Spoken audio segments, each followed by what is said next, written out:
Hello বন্ধুরা, রাধে রাধে। আজকে আমি আপনাদের একটা নিরামিষ রেসিপি করে দেখাবো। আমার এই রেসিপিটার নাম হচ্ছে ধোকা সুন্দরী। হ্যাঁ, প্রথমে আমি কড়াইতে তেল দিয়ে দিয়েছি। এবারে ধোকাগুলো ছেড়ে দিচ্ছি। তবে বন্ধুরা, আমি কিন্তু ধোকাটা অন্য রকম করে করছি। কিভাবে না, আমরা সাধারণত কড়াইতে তেল দিয়ে ডাল বাটাটা দিয়ে একটু নাড়াচাড়া করে তারপরে থালার পরে তেল লাগিয়ে আমরা ধোকাটা কাটি খুন্তি দিয়ে, কিন্তু আমি করেছি অন্য রকম। আমি ডালটা আগে বেটে নিয়েছি, বেটে নিয়ে কড়াইতে জল ফুটতে দিয়েছি। তারপরে সেই ডালের মধ্যে লবণ, হলুদ, একটু জিরে বাটা, আদা বাটা দিয়ে ডালটা মেখেছি। মেখে পলি ব্যাগের মধ্যে দিয়ে মুখটা বেঁধে ওই ফোটান্ত জলের মধ্যে ছেড়ে দিয়েছি। ডালটা ছেড়ে দিয়ে ঢাকা দিয়ে দিয়েছি।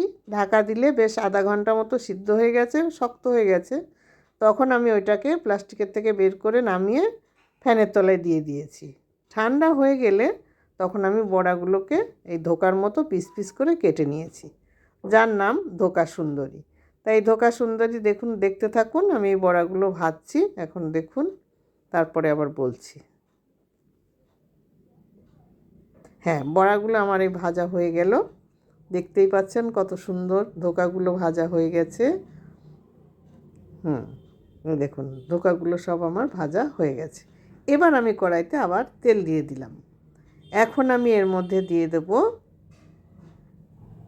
শুকনো লঙ্কা, তারপরে জিরে, আর দিয়ে দিচ্ছি গরম মশলার গুঁড়ো দেবো। এখন গোটা গরম মশলা সবাই দেয়, তো ওটাতে মুখে লাগে, আমার ঠিক ভালো লাগে না মুখে আটকালে।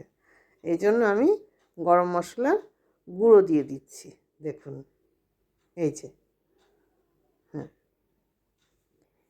এইবার আমি এর মধ্যে দেব এখন একে একে করে মশলাগুলো।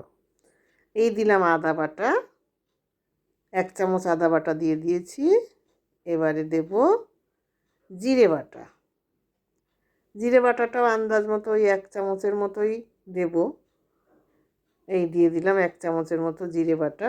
নাড়াচাড়া করলাম অল্প একটু সময়।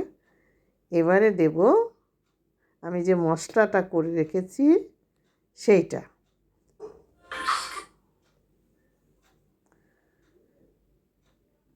এই মশলাটার মধ্যে আছে, আমি বলে দিচ্ছি, সাদা তিল আর চাল মগর, টমেটো আর 4টে শুকনো লঙ্কা। এই দিয়ে আমি এটা বেটে নিয়েছি, এখন দিয়ে দিলাম। দিয়ে মশলাটা ভালো করে কষতে থাকছি। যখন কষতে কষতে তেল ছেড়ে দেবে, এর মধ্যে একটু টক দইও দিয়ে নিয়েছিলাম। এবার দিলাম একটু কাশ্মীরি লঙ্কার গুঁড়ো, যাতে রঙটা খুব সুন্দর হয়। যার নাম ধোকা সুন্দরী, সে যদি সুন্দরী না হয় তাহলে তো ভালো লাগবে না, তাই না বন্ধুরা? তাই সুন্দরী করছি। এবার দিয়ে দিলাম এর মধ্যে স্বাদ মতো চিনি। যেহেতু নিরামিষ রান্না, চিনি না দিলে নিরামিষ রান্নায় টেস্ট আসে না, বেশি না। যে যেমন মিষ্টি খান সে তেমন দেবেন। আবার একটু নাড়াচাড়া করে এবার এর মধ্যে দিয়ে দেব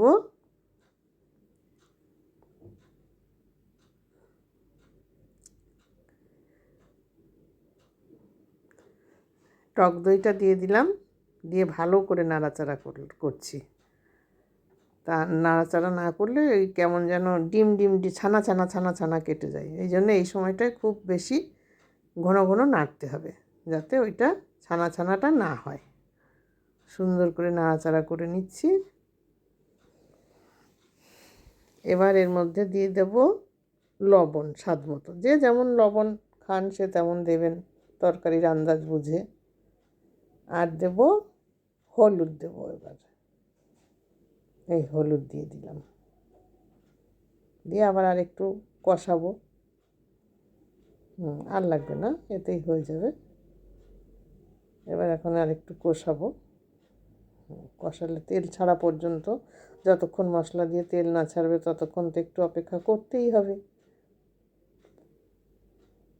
আপনারা কে কীভাবে রান্না করেন, কেউ ধোকা সুন্দরী করেছেন কি না জানাবেন।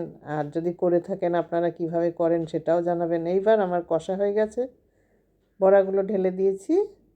ঢেলে দিয়েছি, সঙ্গে সঙ্গে জল দিয়ে দেবো। এই থালাটা ধুয়ে একটু জল দিয়ে দিলাম, এবার আর একটু জল দেবো, কারণ একটু ঝোলটা ফুটবে তো, আর দেবো না, এতেই হয়ে যাবে। জল দেওয়া হয়ে গেল। এবার আমি এটা দিয়ে হবে না, আমি ঢাকনা দিয়ে ঢেকে দেবো। হ্যাঁ, এই ঢাকনা দিয়ে আমি একটু ঢেকে দিলাম। মিনিট 5 রাখার পরে আমি, মিনিট 5 আমার লাগলো না, 2-3 মিনিট। একবার খুলে দিয়েছি, হয়ে গেছে বন্ধুরা, দেখতেই পাচ্ছেন বেশ সুন্দর। এবার স্বাদের জন্য দিচ্ছি গরম মশলার গুঁড়ো, স্বাদ গন্ধ দুটোই দেবে। আর দেবো এখন মানে আন্দাজ মতো ঘি। হ্যাঁ, আর লাগবে না, এটুকুতেই হয়ে যাবে।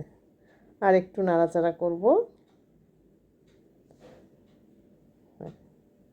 একটু নাড়াচাড়া করে ব্যাস কমপ্লিট হয়ে গেছে। দেখুন কত সুন্দর রঙটা হয়েছে। ধোকা সুন্দরী তো সুন্দরীর মতোই রঙটা হয়েছে। খেতেও কিন্তু খুব সুন্দর হবে, খুব সুন্দর।